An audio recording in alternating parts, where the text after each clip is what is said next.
Shalom Bapak Ibu kasih dalam Tuhan. Jumpa lagi kita di ibadah online Alberta. Semuanya sehat-sehat dan tetap semangat, amin. Amin. Puji Tuhan. Kita mau mulai ibadah kita pagi hari ini. Mari kita mau siapkan hati kita untuk memuji menyembah Dia. Bapak Ibu yakin dan percaya mujizat Tuhan masih ada dan terjadi dalam hidup kita, amin. Amin. Kalau kita boleh bangun pagi ini dengan sehat dan kekuatan yang daripada Tuhan, itu juga merupakan anugerah dan merupakan mujizat dari Tuhan. Kita masih diberi kesempatan, kita masih diberikan nafas hidup. Biarlah kita mau pergunakan apa yang Tuhan sudah berikan untuk hormat dan kemuliaan namanya. Kita lihat pujian, mujizat masih ada, masih terjadi.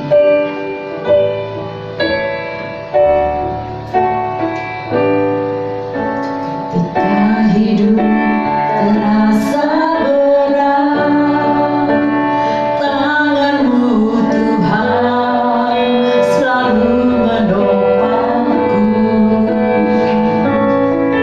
Di saat jalan terasa buntu, cahaya-Mu Tuhan selalu terangiku.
Mujizat-Mu selalu terjadi dalam hidup kami. Kalau kami boleh ada, kami kuat, kami sehat hari ini Tuhan. Itu semua juga karena anugerah-Mu, karena mujizat yang daripada-Mu Tuhan. Terima kasih Bapa buat kesempatan demi kesempatan yang Tuhan berikan. Terima kasih Yesus buat penyertaan-Mu dalam hidup kami. Terima kasih Tuhan. Oh Bapa, dalam surga saat ini kami menghampiri tahta-Mu Bapa. Dengan segala kerendahan hati kami mau mengucap syukur buat kasih-Mu dalam hidup kami Bapa. Oh Tuhan Yesus, sebelum kami masuk lebih jauh, lebih dalam lagi untuk memuji menyembah-Mu, bahkan melayani-Mu Tuhan. Tuhan, kiranya Kau ampuni segala dosa salah pelanggaran kami, agar kami layak berkenan di hadapan-Mu Tuhan. Biarlah kami rindu setiap pujian kami Tuhan boleh menjadi berkat buat banyak orang, dan Engkau disenangkan oleh puji-pujian kami, bahkan Engkau yang bertahta di atas pujian kami. Kami yakin dan percaya Tuhan, pada saat kami memuji menyembah-Mu, yang sakit disembuhkan, yang susah dihiburkan, yang terikat dilepaskan di dalam nama Yesus Kristus. Terima kasih Bapa, bekerja, berkarya dan acaralah dari awal, pertengahan hingga akhirnya ibadah ini Tuhan. Kami serahkan sepenuhnya dalam tangan kasih pimpinan-Mu. Hanya di dalam nama Yesus Kristus kami alaskan doa dan ucapan syukur ini. Sekalian kita yang percaya dan diberkati, kita katakan sama-sama amin. Puji Tuhan. Siap memuji Tuhan? Mari kita mau datang kepada Dia, kita mau memuji Dia dengan sukacita yang dari surga. Kita mau terima sukacita yang dari surga. Kita mau lihat kasih dan kuasa-Nya dalam kehidupan kita.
Sukacita surga memenuhi setiap kita. Karena Dia Tuhan yang baik, yang luar biasa. Kita menyatakan betapa baiknya Engkau Tuhan.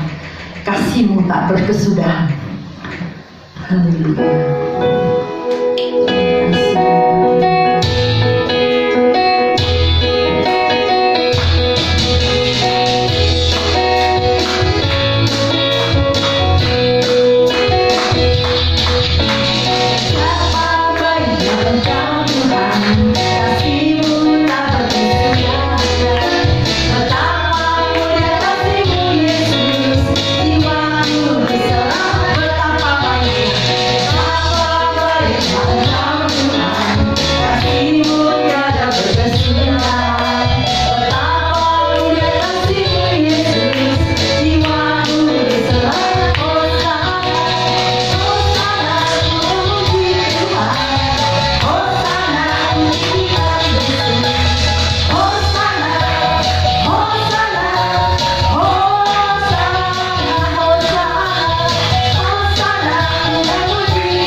Kita akan mendengarkan kebenaran firman Tuhan.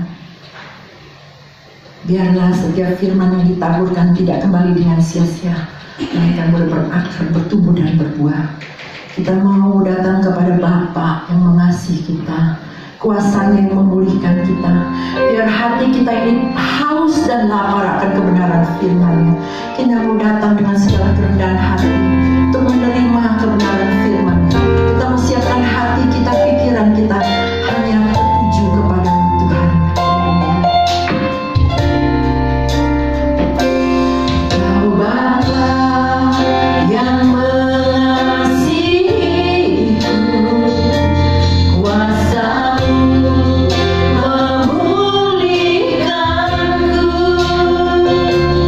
Hati yang baru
Ya, shalom semua, selamat pagi dimanapun saudara berada.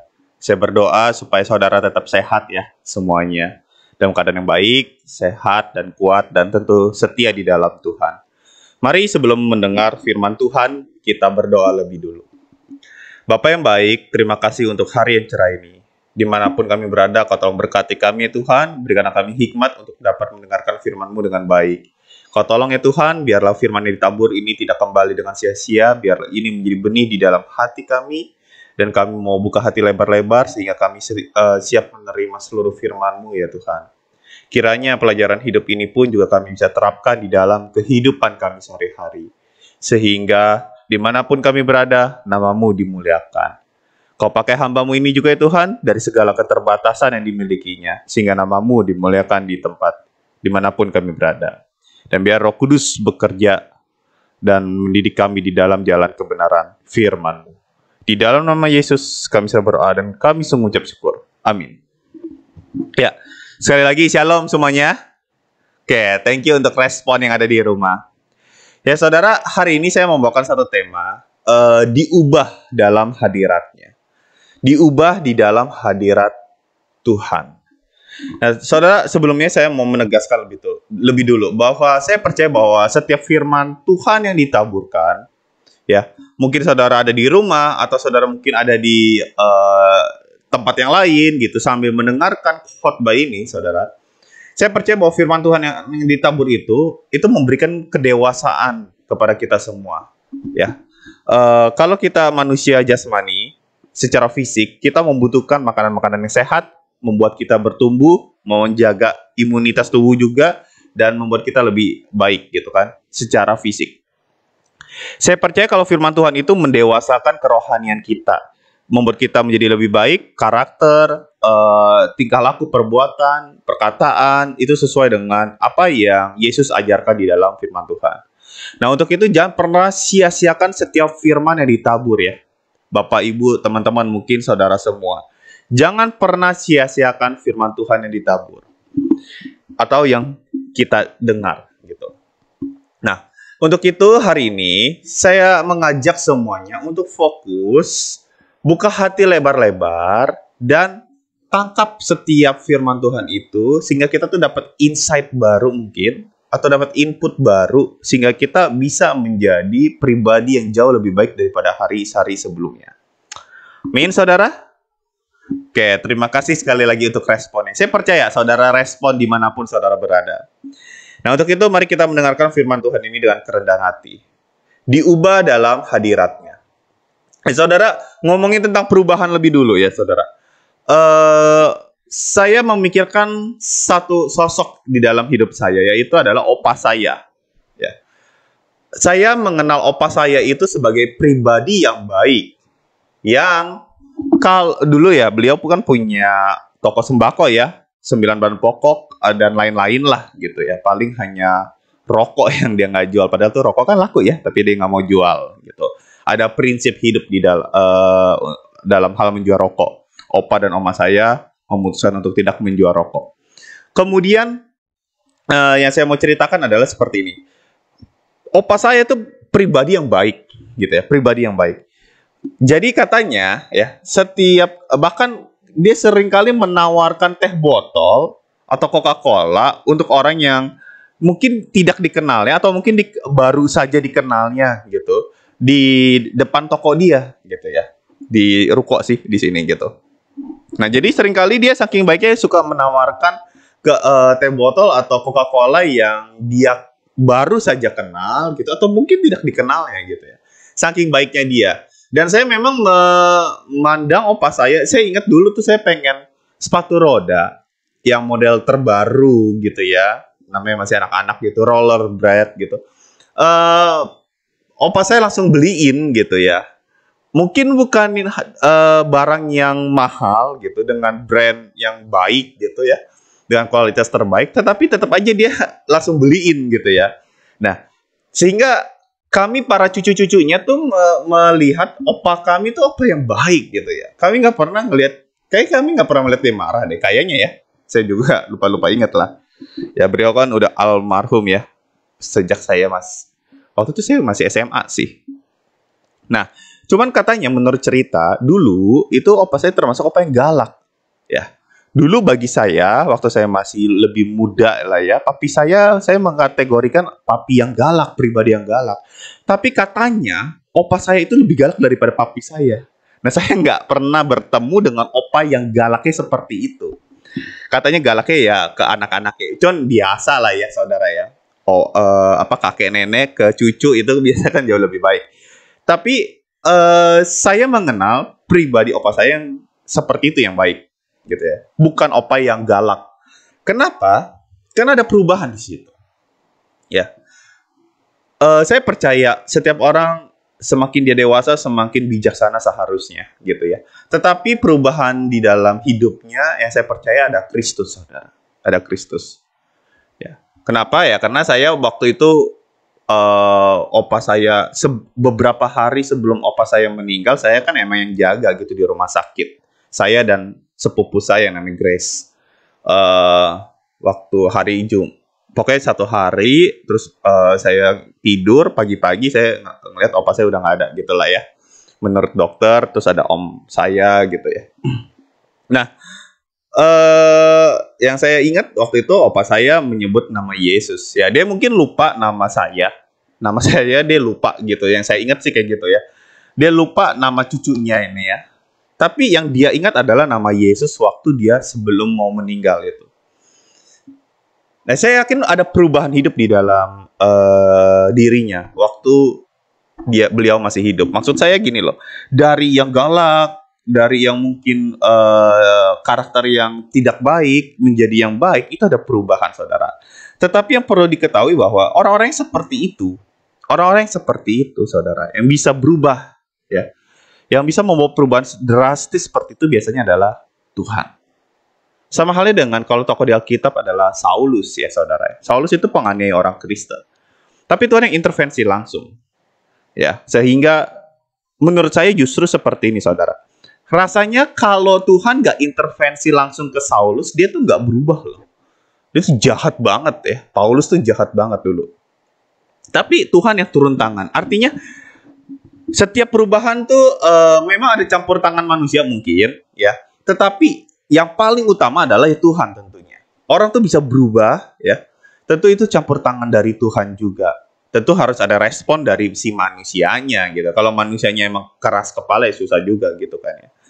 Nah, Saulus contoh salah satunya, dia diintervensi Tuhan secara langsung, kemudian ya ada waktu di mana dia merespon apa nih?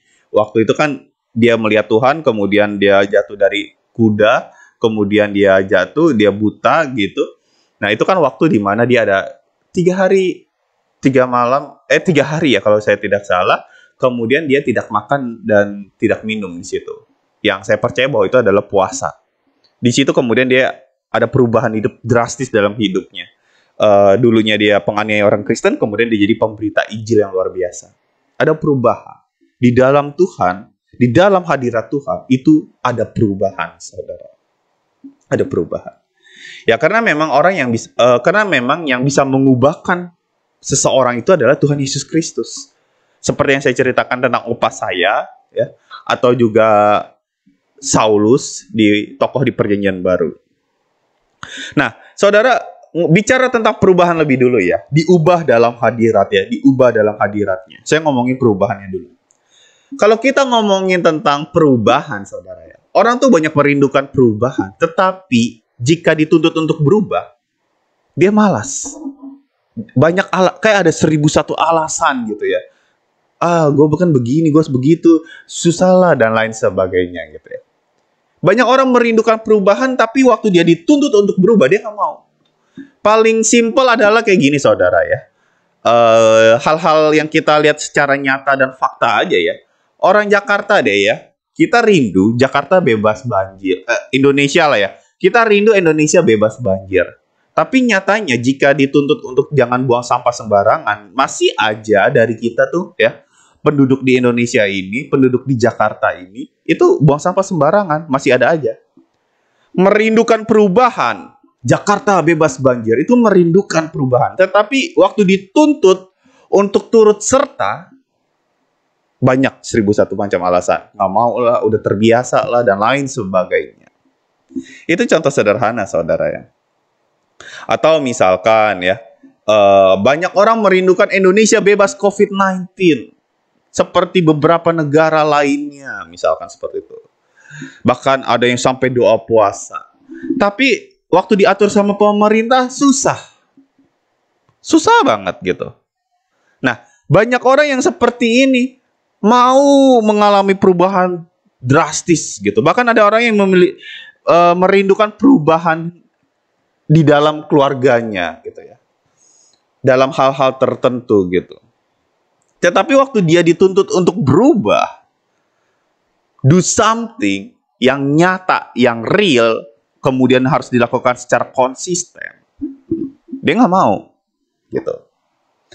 Nah, saudara, sebenarnya jika kita benar-benar mau hidupnya diubahkan, ada beberapa hal sih yang perlu kita lakukan. Tetapi sebelum itu ya, kita harus menyadari lebih dulu bahwa yang hanya bisa mengubahkan kita hanyalah Tuhan. Ya, yang mengubahkan kita hanyalah Tuhan melalui Roh Kudus tentunya. Karena gini ya, banyak orang mau berubah tetapi memakai kekuatannya sendiri. Nah, yang kayak gini nih biasanya sih nggak akan berhasil ya. Karena cuma Tuhan yang mampu mengubahkan hidup kita. Hanya Tuhan yang intervensi langsung kepada kita. Tentu sekali lagi perlu ada respon dari kitanya. Diubah di dalam hadiratnya. Sebelum masuk lebih jauh, saya mau ngomongin tentang hadirat Tuhan. Kalau ditanya, coba saya ingin mengajak saudara berpikir sejenak. Apa sih arti dari kata hadirat itu? Apa sih arti dari kata hadirat?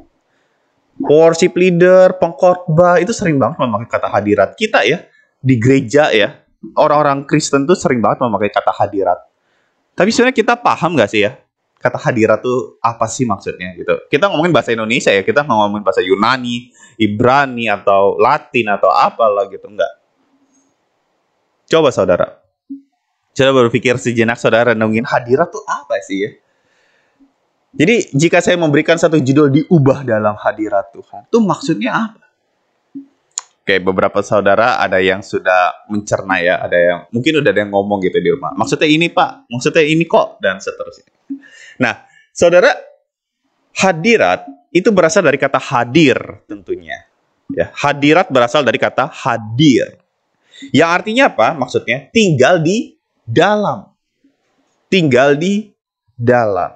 Jadi maksudnya kalau kita mau diubahkan, kita perlu tinggal di dalam Tuhan Yesus Kristus. Di dalam hadiratnya. Jadi anggaplah ini tangan saya menaungi mic yang saya pegang ini ya, misalkan seperti ini gitu ya.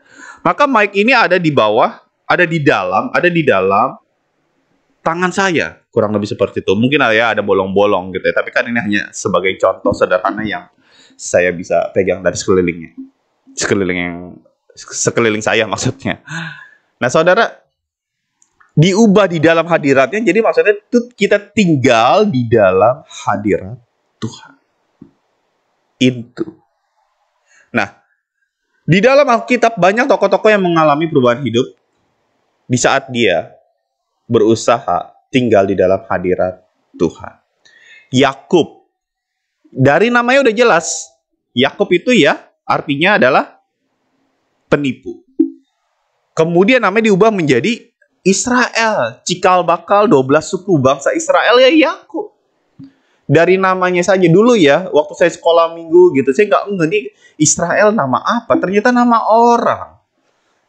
Dari nama Yakub, Yakub namanya penipu, dan memang kelakuannya seperti itu, memang penipu, yang akhirnya ditipu juga, kemudian berubah nama menjadi Israel. Kenapa? Karena dia berada di dalam hadirat Tuhan. Boanerges, Yohanes, Yakobus, ya. Ini tokoh Alkitab yang sering saya mention kalau di dalam khotbah-khotbah saya gitu ya. Mereka itu waktu menjadi rasul, mereka tuh masih bisa dibilang arogan, kejam, ya. Mereka ingin mendapatkan kedudukan tertinggi di kerajaan sorga. Mereka juga ingin pernah berniat membunuh orang-orang Samaria hanya karena ditolak, gitu kan ya. Nah, saudara, Waktu mereka benar-benar mau di dalam Tuhan, Yesus Kristus, hidupnya itu diubahkan, saudara.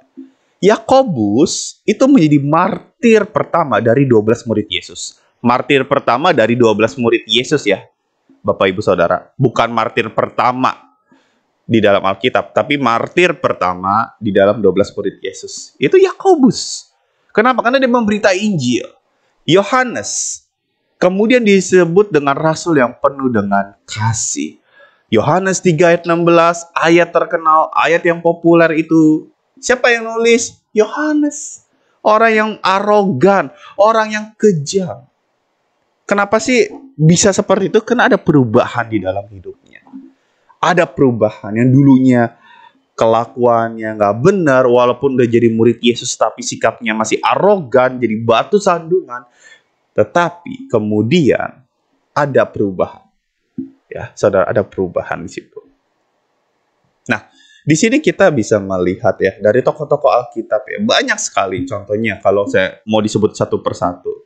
Paling nggak saya udah sebutin Yakub, kemudian jadi Israel, Saulus yang pertama tadi menjadi Paulus, Yakobus, Yohanes. Paling nggak ada 4 tokoh ini.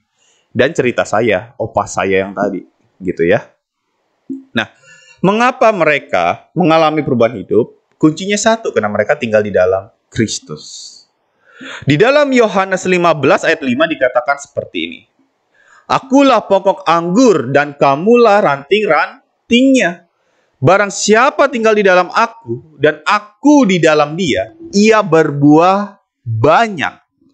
Sebab di luar aku kamu tidak dapat berbuat apa-apa. Jelas sekali, saudara. Ini kalau mau diruntut Yohanes 15 banyak meaningnya ya. Tapi dari tema khotbah saya mau ambil satu hal seperti ini. Kita perlu sadar dulu, Yohanes ini yang nulis tentu adalah Rasul Yohanes yang pernah mengalami transisi dari kejam, arogan, egois, kemudian menjadi rasul yang penuh dengan kasih. Kemudian dia mencatat di dalam kitabnya bahwa orang yang tinggal di dalam Tuhan, ia akan menghasilkan buah. Berarti orang yang tidak di dalam Tuhan tidak menghasilkan buah, tidak menghasilkan apa-apa. Nah, salah satu makna dari kata buah yang dimaksud dari Yohanes 15 ayat 5 ini, yang saya percaya adalah buah perubahan hidup. Buah perubahan hidup. Jadi main point yang ingin saya sampaikan ke Bapak Ibu Saudara melalui Yohanes 15 ayat 5 ini adalah orang yang tinggal di dalam Tuhan pasti menghasilkan sesuatu. Oke. Orang yang tinggal di dalam Tuhan persis seperti apa Yohanes 15 ayat 5 dikatakan, barang siapa tinggal di dalam aku di dalam dia, ia berbuah. Jadi kalau kita tinggal dalam Tuhan, kita menghasilkan buah. Itu main poinnya, saudara, yang ingin saya sampaikan. Sementara orang yang di luar Kristus, dia nggak akan menghasilkan apa-apa. Tapi orang yang di dalam Kristus, dia menghasilkan sesuatu. Dalam konteks ini saya mau katakan, jika dia tinggal di dalam Kristus, bisa jadi dia menghasilkan perubahan hidup. Dan menghasilkan hal-hal yang lainnya. Tetapi konteks ini perubahan hidup. Kalau kita tinggal di hadirat Tuhan, pasti ada perubahan. Masalahnya, mau nggak kita tinggal di dalam hadirat Tuhan? Karena gini, banyak orang bertanya-tanya kepada dirinya sendiri. Kenapa ya saya sulit sekali untuk berubah? Ya, karakter saya masih seperti ini aja. Kenapa ya? Karena mungkin ya kita lupa bahwa harusnya Tuhan yang take over, Tuhan yang turut campur tangan, Tuhan yang harusnya mengubahkan kita menjadi pribadi yang lebih baik. Karena seringkali kita tuh memakai kekuatan kita sendiri, pakai kiat-kiat gitu kan ya, pakai cara-cara menurut si A, si B, si C, si D yang dasarnya bukan firman Tuhan, saudara. Well, mungkin itu hal yang baik, tapi jika kita tidak di dalam Kristus, tidak menghasilkan apa-apa, saudara. Tidak menghasilkan apa-apa. Untuk itu, mari kita belajar untuk tinggal di dalam hadirat Tuhan. Nah, caranya bagaimana? Paling nggak ada 3 hal yang perlu kita sadari, ketahui, dan lakukan tentunya. Yang pertama, supaya kita tetap tinggal di dalam hadirat Tuhan, adalah menerima Yesus sebagai Tuhan dan Juru Selamat pribadi. Well, mungkin bagi beberapa Bapak Ibu berkata dalam hati, ya menerima Yesus itu kan udah saya lakukan sejak zaman dulu kala gitu. Well, Saya perlu tegaskan bagian yang ini, saudara. Mengapa? Kenyataannya banyak orang percaya, bahkan mungkin dia hamba Tuhan, mengaku terima Yesus sebagai Tuhan dan Juru Selamat, tetapi kemudian di waktu tertentu, di dalam kesulitan hidupnya, bisa jadi dia meninggalkan Tuhan. Mungkin dulu waktu terima Yesus nggak sungguh-sungguh. Kita nggak ada yang tahu. Mungkin kita tidak bisa ngejudge atau menghakimi seseorang. Tetapi yang kita perlu sadar, firman Tuhan bilang, kalau kita di dalam Kristus, kita di dalam Tuhan, pasti kita menghasilkan sesuatu. Berarti kalau kita tidak ditinggal dalam Tuhan, ya kita nggak menghasilkan apa-apa. So, yang pertama ya jelas kita perlu menyadari, udah belum ya saya sungguh-sungguh menerima Yesus sebagai Tuhan dan Juru Selamat pribadi. Saya pikir hal ini walaupun kita yang sama-sama Kristen kayaknya ini harusnya udah diomongin sejak zaman dulu kala, kita perlu merenungkannya kembali. Apakah saudara sungguh-sungguh menerima Yesus sebagai Tuhan dan Juru Selamat? Kita perlu bertanya kembali. Perlu. Supaya apa? Supaya semakin diteguhkan. Ya saudara. Karena ucapan, statement, ungkapan, pernyataan itu sangat penting. Ya. Mungkin ada yang bilang, gue udah dulu. Iya, tapi pernyataan itu sangat penting. Oke, gue udah terima Yesus sebagai Tuhan dan Juru Selamat. Jika memang saudara masih merasa meragukan pertanyaan yang satu ini, saudara boleh kontak ke gembala sidang kita langsung. Atau kontak ke saya, atau kontak ke CL, atau kontak ke Om Wiwi. Kenapa? Karena hal ini adalah hal yang sangat penting. Ya, kita dapat follow up secara langsung, tidak secara online, tapi mungkin WA bisa, mungkin video call bisa. Saudara kontak gembala sidang kita, atau CL, atau Om Wiwi, atau mungkin saya. Karena hal ini sangat penting. Supaya kita tetap tinggal di dalam hadirat Tuhan. Amin, saudara. Ya, saudara, mungkin kalau dari beberapa dari kita berkata, jika kita udah yakin gitu ya, udah yes, aku sudah menerima Yesus sebagai Tuhan dan Juru Selamat.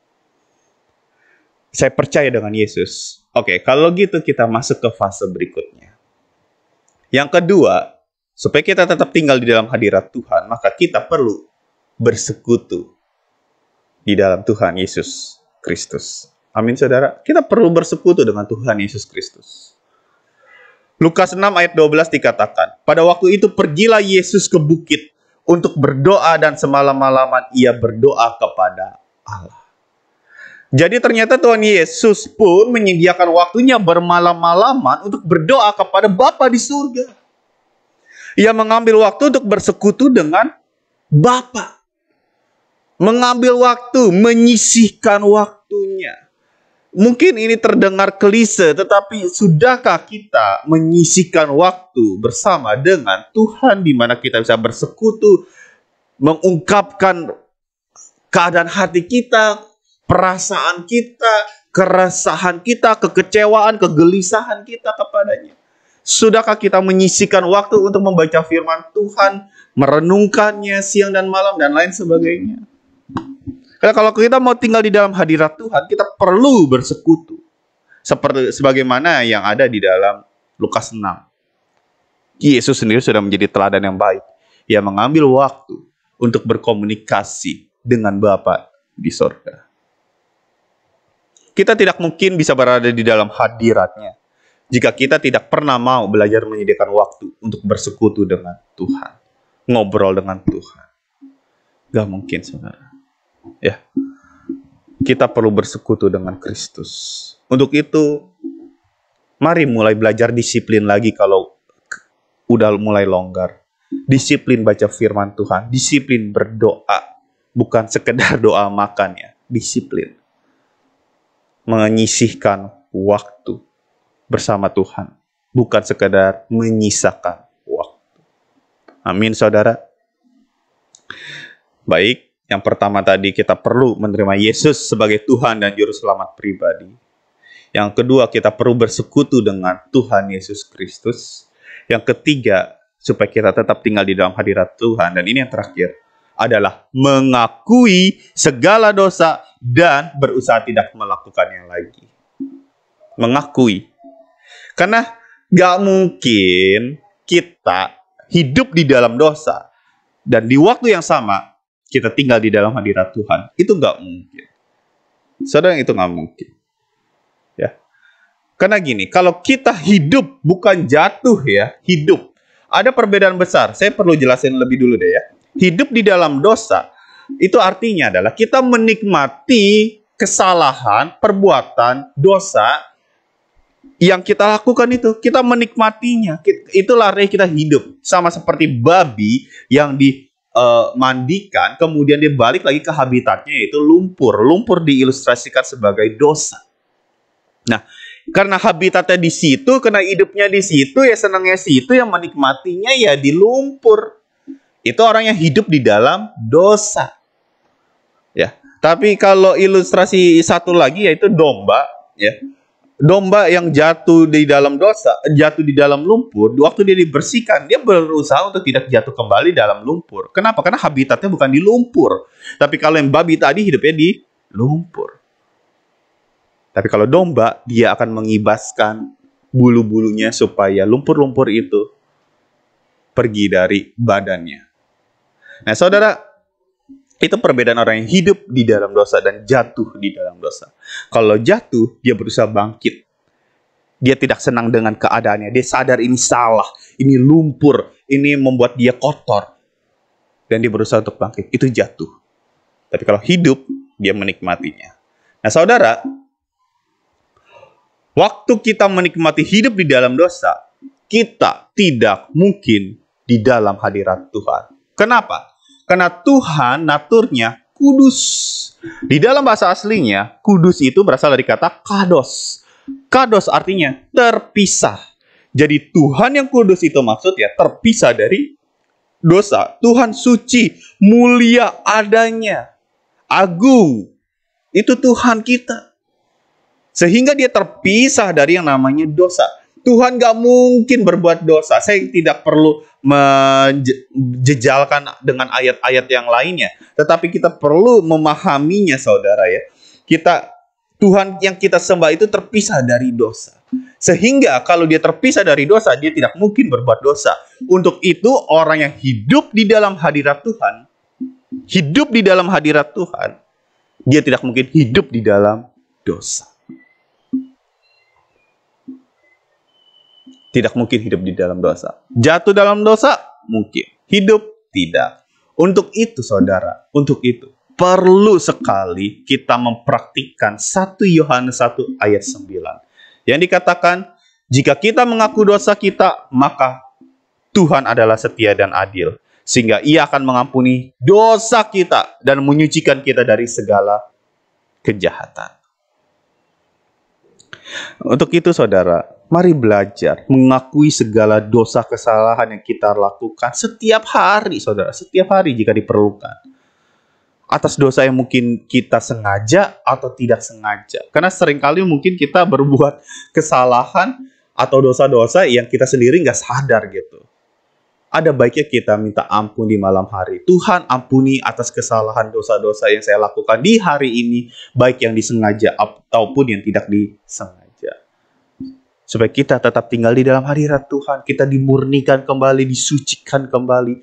Jangan nunggu momen tertentu di waktu Paskah atau di waktu Natal, waktu lagi ada KKR. Jangan nunggu. Tapi setiap hari kita harus memperbaharui diri, saudara. Karena orang Kristen mungkin bisa jatuh, tetapi dia belajar untuk tidak hidup di dalam dosa. Mari kita mengakui segala dosa dan berusaha tentu untuk tidak melakukannya lagi. Amin, saudara. Supaya apa? Supaya kita tinggal di dalam hadirat Tuhan. Karena kita nggak mungkin tinggal di dalam hadirat Tuhan sekaligus hidup di dalam dosa. Nggak mungkin itu, saudara. Tuhan tidak mungkin berbuat dosa. Dosa jauh daripadanya, terpisah, kados. Jadi, mari kita belajar ya, saudara. Saudara, hari ini saya sebenarnya ingin mengajak kita merenungkan ketiga poin utama ini. Supaya kita tetap tinggal di dalam hadirat Tuhan. Pertama, menerima Yesus sebagai Tuhan dan Juru Selamat pribadi. Untuk poin ini saya ulangi sedikit cerita tentang Sakeus. Saudara, Di Lukas 19 itu ada cerita tentang Sakeus ya. Bagaimana dia turun dan menerima Yesus dengan sukacita. Itu ayat 6. Dia naik ke pohon ya, kena tubuhnya, dan di situ juga banyak orang. Dia naik pohon. Lalu waktu Yesus datang, dia turun. Di ayat 6 dibilang, dia menerima Yesus dengan sukacita. Di ayat 9 dikatakan, Yesus ngomong seperti ini kepada Sakeus. Hari ini telah terjadi keselamatan kepada rumah ini, karena orang ini pun anak Abraham. Ayat 10, sebab anak manusia datang untuk mencari dan menyelamatkan yang hilang. Sakeus mendapatkan keselamatan di saat dia mau menerima Yesus. Memang Tuhan yang berinisiatif secara langsung ya untuk menyelamatkan kita. Kita perlu sadari dulu tentang hal itu. Tetapi pengakuan menerima Yesus itu sangat penting dari lidah kita. Karena ini adalah keputusan pribadi. Mari renungkan kembali. Sudahkah kita menerima Yesus sebagai Tuhan dan Juru Selamat secara pribadi? Dengan sungguh-sungguh. Kalau saudara masih meragukan atau bahkan saudara berani menjawab tidak, saudara boleh mendapatkan bimbingan secara langsung dari saya, Gembala Sidang, CL, atau Om Wiwi. Supaya kita doa sama-sama. Supaya kita dipulihkan kembali. Amin saudara. Sehingga kita bisa tinggal di dalam hadirat Tuhan. Menerima Yesus sebagai Tuhan dan Juru Selamat pribadi. Yang kedua, bersekutu dengan Tuhan Yesus Kristus. Supaya kita tinggal di dalam hadirat Tuhan, kita belajar untuk bersekutu. Menyisihkan waktu kita untuk bersosialisasi, berkomunikasi dengan Tuhan yang kita sembah. Dan yang ketiga, akuilah segala dosa kesalahan. Jangan malu di hadapan Tuhan. Setiap orang pasti pernah berbuat salah. Tapi orang yang berani mengakuinya, dia pasti akan diubahkan dengan luar biasa. Amin saudara. Biarlah firman ini menjadi perenungan untuk kita semua, sehingga kita bisa menjadi pribadi yang jauh-jauh lebih baik dari hari-hari sebelumnya. Firman ini untuk kita semua, termasuk diri saya sebagai hamba Tuhan juga. Supaya kita tetap tinggal di dalam hadirat Tuhan, apapun situasinya. Amin. Mari kita berdoa.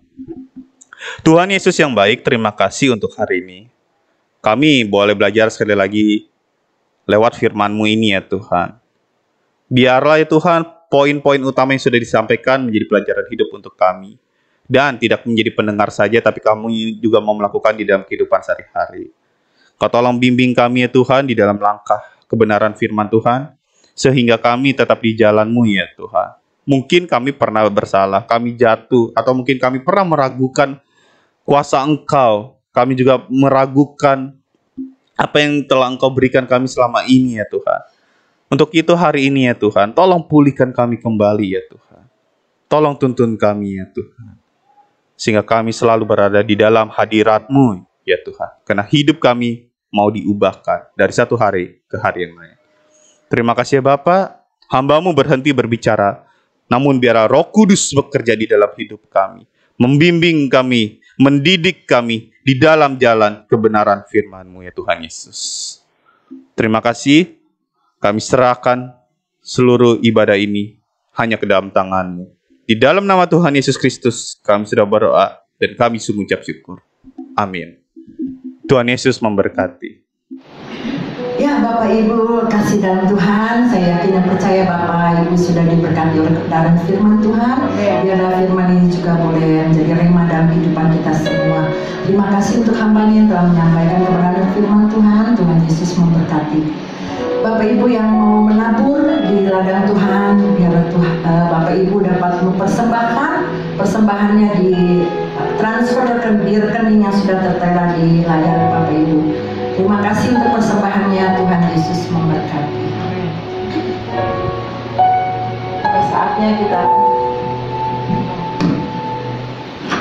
Tiba saatnya kita akan menutup ibadah kita pada di hari ini. Kita angkat pujian. Oh besar-besar anugerahnya. Ya besar-besar kuasa-Nya. Biarlah pujian ini juga menjadi doa dan persembahan kita kepada Tuhan.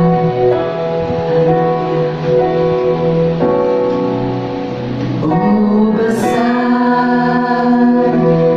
besar anugerahnya. Ya besar.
belas kasih-Mu.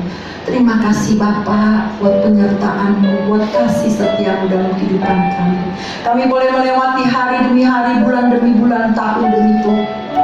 Itu semua karena anugerah-Mu Tuhan, karena kasih setia-Mu dalam hidup kami Bapa.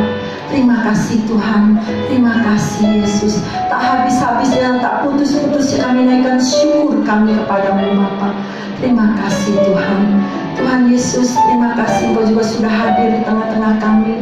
Engkau juga sudah memberkati ibadah kami dari awal, pertengahan hingga akhirnya Tuhan.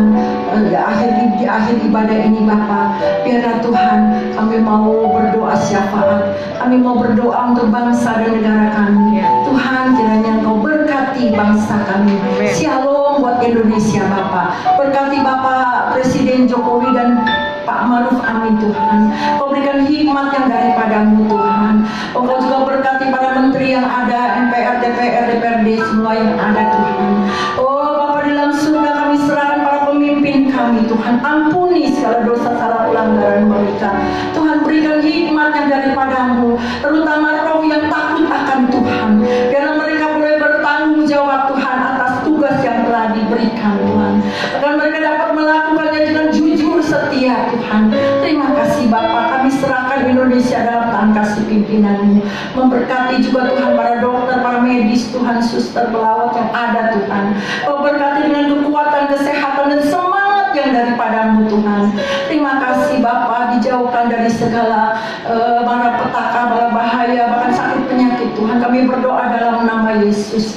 Terima kasih Tuhan, terima kasih Yesus untuk vaksin yang sudah boleh berjalan Tuhan. Biarlah melalui vaksin ini Tuhan, kami tahu Tuhan kami manusia terbatas adanya Bapa. Kami serahkan Tuhan seluruh vaksin yang sudah tersedia dan sudah disuntikan ke dalam tubuh kami Bapa. Biarlah melalui vaksin ini Kau campur tangan sehingga semuanya boleh berjalan dengan baik. Kami boleh melewati hari dengan baik dan kesehatan, kekuatan yang daripadamu. Terima kasih Tuhan, terlebih kami rindu Tuhan agar COVID ini boleh segera berlalu. Dalam nama Yesus, terima kasih Bapa, terpujilah nama-Mu. Tuhan Yesus, kami berdoa juga Tuhan untuk Ibu Gembala yang setia mengayomi kami. Beri kekuatan, kesehatan yang daripadamu Tuhan. Di saat kesendiriannya Tuhan, dia tidak sendiri. Engkau yang menyertainya Tuhan. Engkau yang menghibur, Engkau yang berikan sukacita yang daripadamu. Terima kasih Bapa, berkati juga untuk keluarganya, anak-anak cucu mantunya, semua keluarga besarnya kami serahkan dalam kasih pimpinan-Mu. Terima kasih Tuhan, terpujilah nama-Mu. Lebih juga Tuhan untuk jemaat GBI Alberta Tuhan. Kami tahu Tuhan jemaat ini adalah milik-Mu, kepunyaan-Mu, biji matamu. Engkau yang tahu keberadaan mereka Tuhan. Apapun pergumulan masalah yang mereka hadapi, Tuhan Engkau yang bertanggung jawab Tuhan. Engkau yang akan menyediakan apa yang mereka butuhkan. Yang sakit disembuhkan, yang susah dihiburkan. Terlebih Tuhan yang mengalami masalah, Tuhan berikan jalan keluar. Terima kasih Bapa, terpujilah nama-Mu. Segala pujian, hormat, kemuliaan kami kembalikan kepadamu. Hanya di dalam nama Yesus kami berdoa dan ucap syukur. Haleluya. Amin. Kekasih-kekasih Kristus yang diberkati Tuhan, pulanglah dan terimalah berkat Tuhan.